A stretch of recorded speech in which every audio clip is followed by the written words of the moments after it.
आमच्या YouTube चॅनलला subscribe करा। नवा महाराष्ट्र न्यूज सबस्क्राइब करा व नोटिफिकेशन ऑन करा। नोटिफिकेशन ऑन केल्याने आमचे अपडेट आपल्यापर्यंत सतत पोहोचत राहील।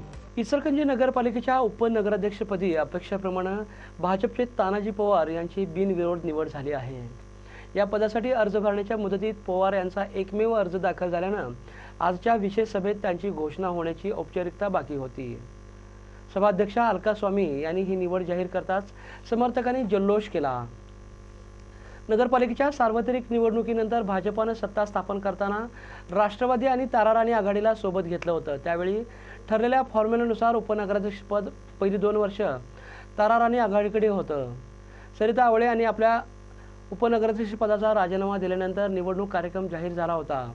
त्यानुसार उपनगराध्यक्षपदासाठी अर्ज भरण्याच्या मुदतीत भाजपचे पक्षप्रतोद तानाजी पवार यांचा एकमेव अर्ज दाखल झाला होता।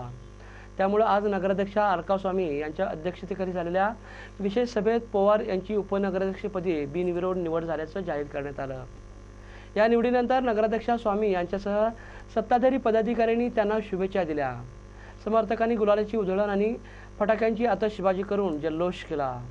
दरम्यान भाजप कार्यालयापासून नूतन उपनगराध्यक्ष तानाजी पवार यांची मिरवणूक काढली। मिरवणुकीमध्ये समर्थक मोठ्या संख्येने सहभागी झाले होते।